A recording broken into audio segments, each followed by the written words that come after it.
je me présente, pour ceux qui ne me connaissent pas encore, Yves Germain, je suis maire de Saint-Didas et je suis accompagné par notre directrice générale, Chantal, qui va aussi vous accompagner pendant la visite. Donc, c'est avec beaucoup d'émotion. Vous me permettrez de lire un petit peu mes notes. Habituellement, je ne le fais pas, mais là, je suis un petit peu énervé et je ne veux pas oublier rien aujourd'hui. Donc, c'est avec fierté que je vous accueille ici aujourd'hui et qu'au nom de toute notre équipe municipale, que vous avez vu un petit peu partout, là, des gens sur le terrain avec des dossards, puis des gens qui ont préparé ça ici, des gens d'Agir également. Donc, au nom de notre équipe, je vous souhaite la bienvenue dans ce lieu qu'on appelle affectueusement aujourd'hui et fièrement la Maison de la rivière Mesquinongé. Permettez-moi tout d'abord de saluer parmi nous la présence de plusieurs collègues maires et mairesses de municipalités voisines que j'apprécie beaucoup, votre présence aujourd'hui. Pardon, je m'excuse, il y a un petit peu d'allergie dans l'air. Donc, je voudrais nommer, juste lever la main qu'on vous identifie, puis on vous applaudira après. Ça va prendre un petit peu moins de temps. Donc, Madame Audrey Sénéchal, mairesse de Saint-Cléophas. Audrey, elle est là. OK, parfait. Madame Joanne Champagne de Saint-Édouard. Enchanté. On ne s'est pas rencontrés, je pense que c'est la première fois. Bienvenue. Monsieur Régent Carl, maire de Sainte-Ursule, des chutes du même nom. C'est important, c'est la rivière. OK? C'est ça. Monsieur Michael Turcot de Mandeville, maire de Mandeville. Monsieur Mario Frégon, maire de Saint-Gabriel-de-Brandon. Mario. Et monsieur Gaëtan Gravel, maire de Ville Saint-Gabriel. Enchanté, bienvenue. Et finalement, monsieur Christian Goulet, maire de Lavaltrie-Ouest-Christian, qui est aussi notre préfet de la MRC. Donc, bienvenue, chers collègues. Merci d'être là aujourd'hui. Donc, ce projet de construction dont vous voyez aujourd'hui le produit final a été tout un défi à relever pour une très petite municipalité de Saint-Didas. On est seulement que 800 habitants, même moins, là, bien compté. Donc, on n'est pas loin la plus grosse municipalité de la MRC. Avec une facture finale d'au-delà de 1,3, c'est ça, Chantal, ou 1,4? Oh boy, OK, c'est monté. C'est un petit peu en retard, je pense. Ah, je vais peut-être avoir d'autres chèques à signer. OK. Bien, ça a grossi avec le temps. Donc, l'impact d'une infrastructure d'une telle ampleur pour une petite organisation municipale dont le budget d'opération est à peu près 2,5 millions. Restez-moi pas là-dessus, c'est à peu près ça. OK. Donc, comme toute réalisation humaine a son propre récit, laissez-moi aujourd'hui vous raconter un peu la petite histoire de ce grand projet pour notre communauté et aussi la région. Tout d'abord, d'un côté plus personnel, donc j'ai des souvenirs ici, moi. Moi, je suis un enfant de la place, je n'ai pas vécu ici toute ma vie. Je suis né à Saint-Didas. Ma mère était originaire juste de l'autre côté de la rivière, la belle maison victorienne qui est de ce côté-ci. De l'autre côté. Et de ce côté-ci, il y avait deux commerces à l'époque, au début de Saint-Didas. Ça appartenait à des Desrochers. Donc, moi, je suis cousin avec tous les Desrochers de Saint-Gabriel ou à peu près de la région. Et ici, c'était, je vous parle de ça, d'un demi-siècle. Ceux qui me connaissent vont peut-être dire que c'est peut-être plus 3/4 de siècle. Mais disons un demi-siècle, ça va être plus encourageant. Moi, j'allais à la messe avec maman puis ma tante, puis à l'église, puis en descendant, bien, on arrêtait chez mon oncle Wilfrid Desrochers, qui était propriétaire. C'était mon oncle Tifrid qu'on appelait. Et à l'époque, il y avait des bancs sur le bord, on pouvait s'asseoir, manger, il y avait des tables. Et ici, derrière moi, il y avait un grand comptoir avec des bonbons. Fait que là, c'était le snack bar de la place. Et puis, là, chaque dimanche, bien, je mangeais ma petite crème glacée, et puis je buvais mon petit crème soda, qu'on appelait à l'époque. Et puis, avant de partir, mon oncle, il me donnait un petit sac avec des lunes de miel dedans. Ça, c'était le bonheur total. Et puis, ceux qui veulent des mules de miel, des lunes de miel de l'époque, sont assez vieux. J'en ai trouvé au magasin Lebrun à Saint-Justin. Puis, je pense qu'ils sont aussi bonnes que... C'est ça. C'est peut-être pas les mêmes que dans le temps, mais elles sont aussi bonnes. C'est ça. Donc, ça, c'est la petite histoire. Donc, depuis ce temps-là, cet édifice-là, qui est situé en plein centre du village, au coin du pont et de la rue principale, ça a fait l'objet d'un dépanneur puis d'une épicerie pendant de nombreuses décennies. Donc, c'est ce qu'on se souvient le plus de la bâtisse ici. Et au fil des années, il s'est ajouté également, le dernier propriétaire, je pense qu'il était M. Leclerc, avait fait ajouter la descente qui est juste ici à la rivière et il chargeait un montant minime pour mettre ton bateau à l'eau. Donc, c'était une façon pour lui là, de s'attirer de la clientèle.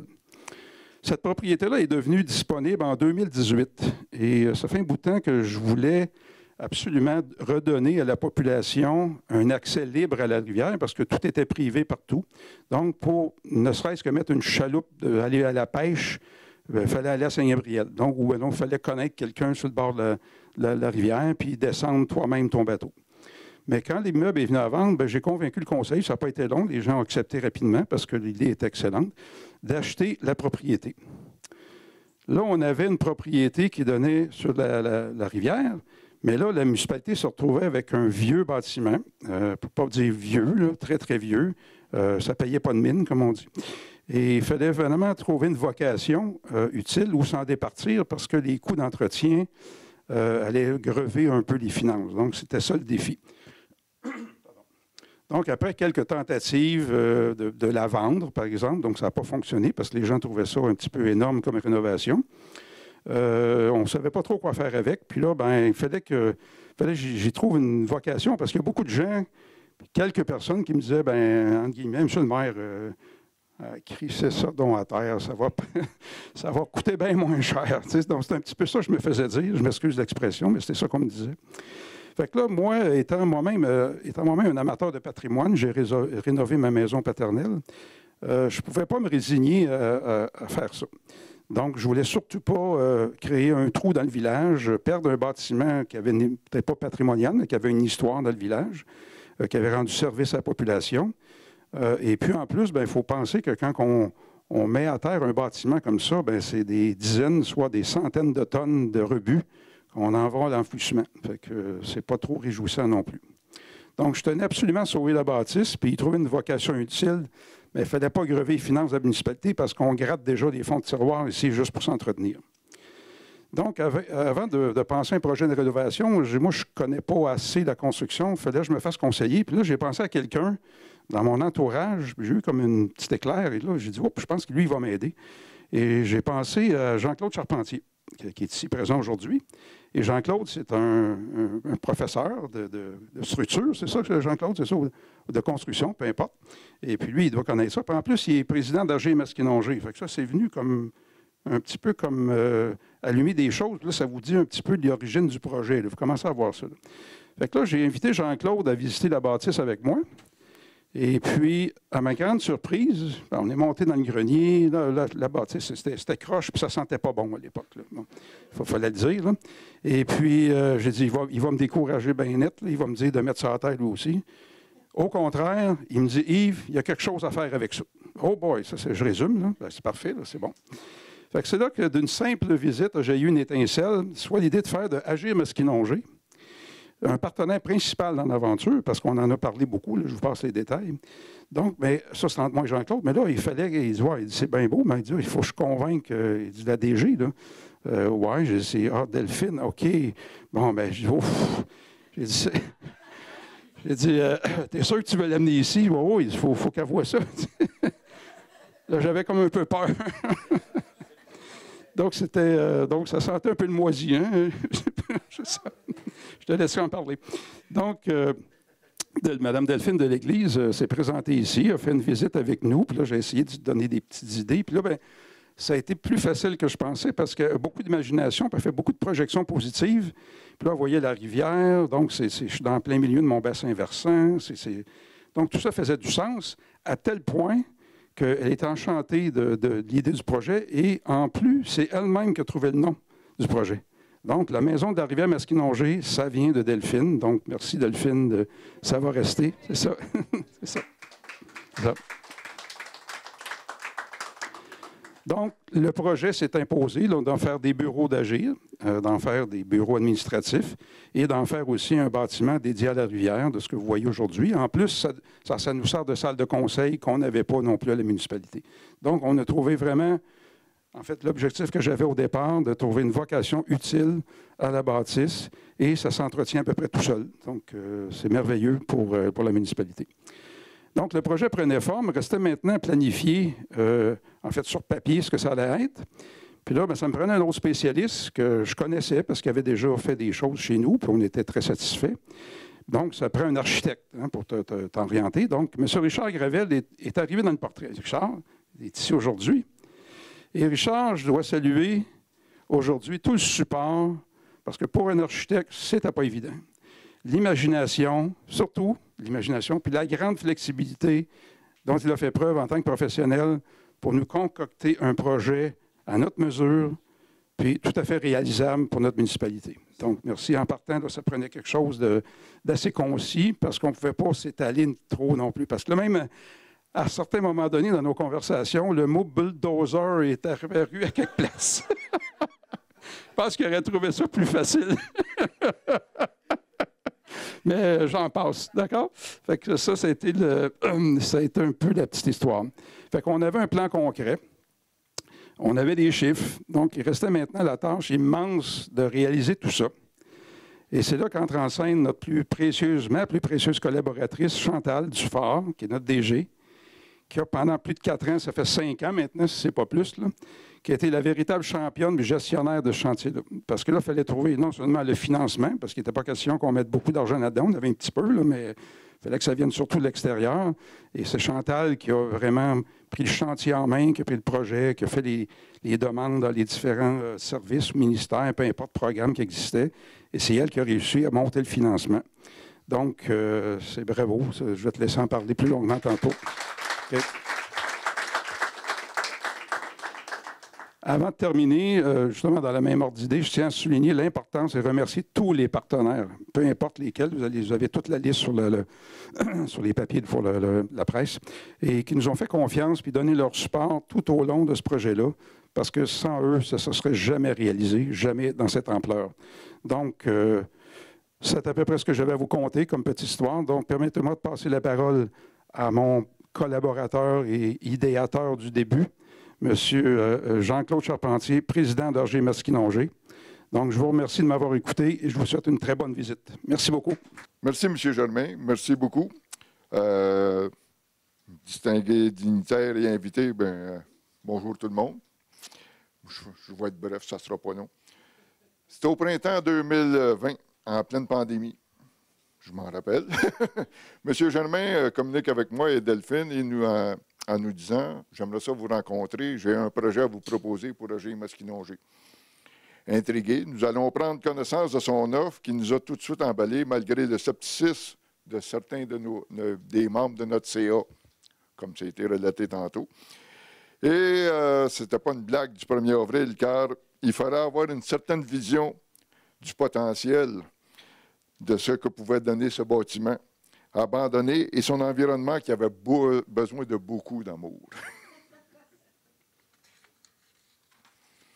S'en suivit une série de rencontres avec la municipalité, avec Chantal, avec M. le maire, avec M. Gravel, l'architecte, pour déterminer, puis il y avait Delphine aussi, pour déterminer les besoins et orientations de ce qui est devenu aujourd'hui la Maison de la Rivière Masquinongé, telle que nous la voyons.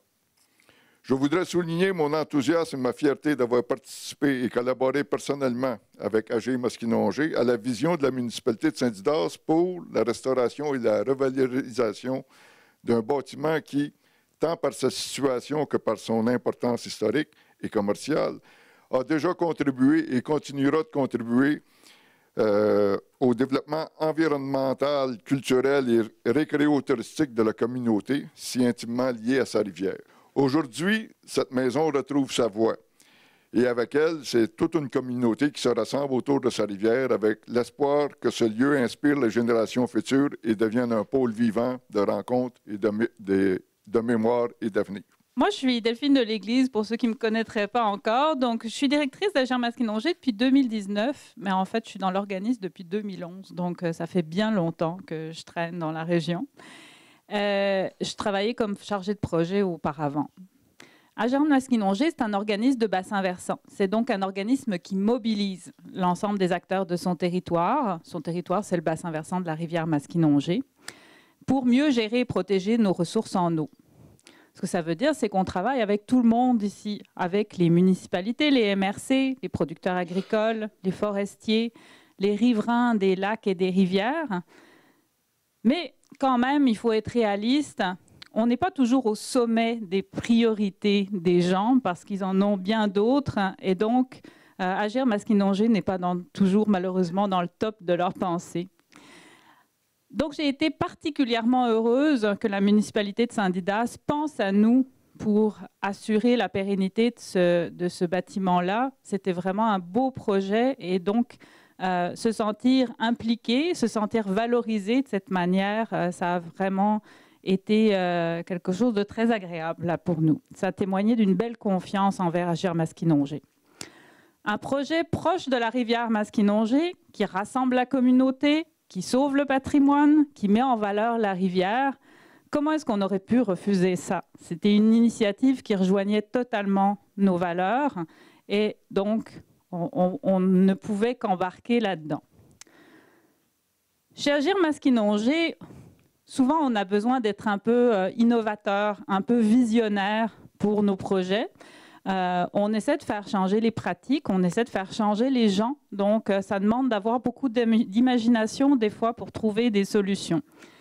C'est probablement grâce à ces qualités-là que dans ce bâtiment délabré, sombre, froid, parce qu'on était effectivement en mars ou en avril, là, et c'était humide et froid, c'est grâce à ces qualités probablement qu'on a vu ici une salle de conférence, un centre d'interprétation et des bureaux, ce qui effectivement n'était pas si évident que ça là, quand on est arrivé. La municipalité nous a permis aussi d'imaginer ce projet avec eux. Et ça, c'est très important, je tiens à le souligner. On n'était pas juste des partenaires pour essayer d'aller débloquer des fonds pour le projet. On a vraiment co-construit ce projet avec tout le monde. On a participé à la conception avec Monsieur le maire Yves Germain, avec Chantal Dufort, avec Richard Gravel. Donc, on a été là. Je suis même imposé un escalier en colimaçon à l'extérieur. Donc, on a essayé aussi d'intégrer des bonnes pratiques de gestion de l'eau. Donc, vous verrez à l'extérieur, toutes les eaux de toiture sont récupérées par infiltration. C'était important pour nous là qu'on applique ces bonnes pratiques-là. On a végétalisé la bande riveraine qui était toute engazonnée quand on est arrivé. Donc, c'était important d'intégrer tous ces concepts de gestion de l'eau qui font partie de nos valeurs au bâtiment et de mettre en pratique donc, tous ces concepts. La Maison de la Rivière Maskinongé, ce n'est pas seulement un beau site, ce n'est pas seulement un bâtiment bien rénové, un joli parc, un accès à la rivière. C'est aussi un esprit, c'est une vision, celle d'un village qui, en s'appuyant sur toute sa communauté et ses partenaires, a su créer un lieu de vie et de rassemblement et s'investit dans la conservation de son patrimoine, pas seulement historique, mais aussi son patrimoine naturel avec la rivière. C'est donc le début d'une belle histoire et nous sommes très fiers d'y participer. Donc, merci, M. Germain, M. Charpentier, pour votre esprit visionnaire. Donc, je me présente, Chantal Dufort, directrice générale de la municipalité de Saint-Didas. Avec moi, pour la réalisation de ce beau projet, une équipe, une petite équipe. On est moins de 10 employés ici. Une petite équipe aussi chez Agir-Maskinongé. Ils sont moins de 5 employés. Donc, on a donné tous nos efforts à ce projet-là. Donc, on a relevé des gros défis. Je remercie ces petites équipes-là. Ils ont mis tous les efforts en place. Ils ont mis tout leur cœur dans leur travail. En fait, ils le font toujours. Hein? C'est pas juste pour la Maison de la Rivière, mais bon. Ils ont fait preuve de volonté d'entraide. Comme on dirait, ils ont donné leur 110 %. Donc, même chose pour l'organisme Agir-Maskinongé, qui a relevé les mêmes défis avec nous en collaboration. Sans eux, nous n'aurions pas pu avoir toute cette expertise environnementale. On a une entente avec eux pour l'utilisation du bâtiment sur 10 ans, en espérant qu'on puisse aussi continuer après ces 10 ans-là. On a une exposition ici qui a été en fait conçue par l'organisme Agir-Maskinongé, qui est affiché à l'intérieur des murs du bâtiment. Le projet ici est en continuelle évolution. Il va toujours avoir des nouveautés. On voulait faire une inauguration quand tout était fini. Il en reste encore à faire. Fait qu'on continue, fait que vous allez pouvoir venir revisiter et trouver des nouveautés. Donc, je tiens à remercier, là, je vais nommer des noms, je vais peut-être me répéter, à remercier les deux petites équipes initiateurs du projet. Donc, la municipalité de Saint-Didas, Sébastien Hubert, qui travaille aux travaux publics, toujours travaillant, toujours en mode solution. Je peux lui demander mer et monde et il va me trouver une solution.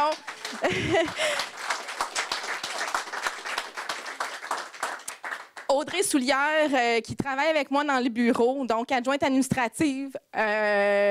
Ensemble, on réussit à remplir toute la bureaucratie liée au programme de subvention qui, des fois, demande beaucoup de temps. Donc, merci. Andréane Barrière-Jean, merci. Vous allez voir Andréane aujourd'hui, elle vous a préparé la visite libre. Donc, on a des petites cocarnes. Donc, c'est une créativité qui vient d'arriver pour nous à la municipalité. Donc, merci. Marie-Lune Marion, qui est notre nouvelle employée, qui va représenter, en fait, qui va travailler sur le site de la Maison de la Rivière tout l'été. Qui va s'occuper des prêts d'embarcation, prendre soin des lieux avec l'équipe d'Agir, parler du musée. Donc, j'ai des élus qui sont avec nous dans la salle. Jocelyne Bouchard, Yolande Simard, Sylvain Bellil n'est pas là, il était supposé être là, c'est pour ça que je l'avais, Pierre Brunel et M. Germain, bien sûr. Pour Agir Masquinongé, on a Delphine de l'Église avec qui j'adore travailler, toujours de bonne humeur, attentive et réceptive à toutes mes demandes, même à la dernière minute.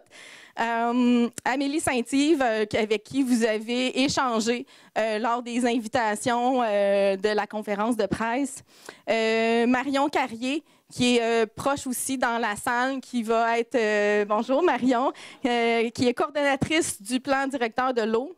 Si je ne me trompe pas, c'est ça. Donc, bien sûr, M. Charpentier, M. Jean-Claude Charpentier, président de l'organisme. Pour réaliser ce grand projet, nous avons dû faire affaire à des professionnels et des fournisseurs de talents qui ont su relever avec nous les défis de ce bâtiment, je dirais en ruine, pratiquement. Donc, à la conception architecturale, on avait 2 professionnels. Donc, on a déjà parlé. Je te remercie encore, Richard Gravel, donc, pour l'entreprise ARL Gravel Architecture, qui nous a accompagnés d'un bout à l'autre, avec qui on a discuté longuement au téléphone sur plein de surprise au travers des travaux. Ensuite, on avait aussi l'entreprise Karine, architecte paysagiste. Donc, Mme Ouellette était supposée être là pour représenter. Donc, je pense un autre Mme Ouellette, oui, c'est ça. En fait, elle a amené les couleurs à l'extérieur, donc toute la conception architecturale à l'extérieur du bâtiment. Donc, pour construire tout ça, on fait affaire avec des fournisseurs. Donc, on a Construction Hébert et Hébert, donc Annie Kim alors, qui représente l'équipe d'Hébert et Hébert. J'aurais bien aimé voir William ou Richer, avec qui on a bâti, débâti, trouvé plein de surprises. Il y a des morceaux qui tombaient en ruine. J'utilise ce mot-là. Mais on travaillait très fort et d'arrache-pied avec nous, avec M. Gravel, pour réussir. À l'extérieur, on avait les entreprises, les terrassements multipaysages. Puis, on avait aussi les quais traditionnels qui ont fabriqué les quais. Ce projet nécessite des dépenses bien hors de la capacité de la municipalité. Donc, je suis rendue à remercier tous les partenaires financiers qui ont rendu possible la réalisation de ce projet. Donc, je tiens tout spécialement à remercier les humains qui sont derrière tous ces programmes, toute cette bureaucratie avec qui on discute tout au long d'un projet et qui nous ont supportés avec cœur. Donc, on a ici, en fait, pour moi, tout un esprit collectif, communautaire, grâce à vous tous, pour la réalisation du projet. Donc, je vais commencer par l'Agence de développement économique du Canada pour les régions du Québec, qui ont accordé 7 000 excusez, je recommence. Il fallait bien qu'il y ait une cocarde à quelque part. 700 000 au projet ici. C'était notre premier point de départ au niveau financier. Samuel Mongrain, toujours agréable de l'avoir au bout du fil, qui me supportait dans toutes mes questions et orientations. Je tiens à souligner aussi un petit bonjour pour Naïla Gerbi, qui était la première, en fait, conseillère quand j'ai commencé il y a 3 ans avec l'Agence de développement économique du Canada. Donc, le programme, c'était les Fonds canadiens de revitalisation des communautés.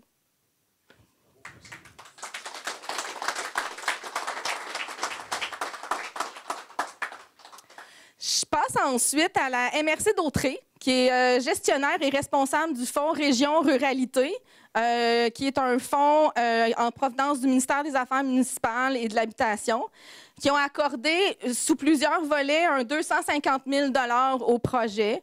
Donc, ici, je dois souligner la présence de Christian Goulet, Mario Tremblay, qui travaille acharnément. Mais, un autre coquard, non, y aller. Bruno. Bruno, c'est pas parce que je sais pas ton nom. Il est écrit Bruno en plus. Mais en tout cas, Bruno, son équipe travaille toujours d'arrache-pied sur le développement du territoire d'Autréen avec plein de beaux projets.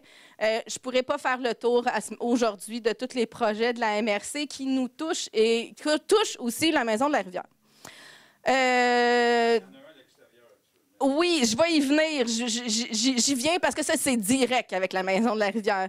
Donc, le premier programme que je vais vous nommer, c'est celui lié à l'entente de vitalisation, donc le volet 4 du FRR, Fonds Région Ruralité.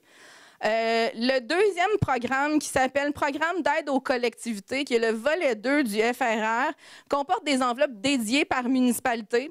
Donc, sans compter l'enveloppe de Saint-Didas, il y a 4 autres municipalités qui ont investi leur enveloppe ici dans le projet. Donc, pour Ville-Saint-Gabriel, on a ici Gaétan Gravel, qu'on a souligné tantôt, Monsieur le maire, Michel Saint-Laurent, directeur général. Depuis que je suis en poste, Monsieur Saint-Laurent est toujours là pour me soutenir, répondre à mes questions quand j'en ai. On a aussi la municipalité de la paroisse de Saint-Gabriel de Brandon, Monsieur le maire, Mario Frigon, et Stéphanie Marié, directrice générale. Stéphanie, c'est comme une force pour tous nos liens intermunicipaux, que ce soit la régie de la caserne Brandon, que ce soit la gestion du lac Masquinongé. Je suis pas la municipalité n'est pas dans la régie du centre sportif, mais j'imagine qu'elle a une grande implication aussi. Elle nous produit des résolutions incroyables, des fois, qui résolvent nos interrogations. Donc, pour un esprit d'équipe, là, pour les projets intermunicipaux dans Brandon, merci Stéphanie.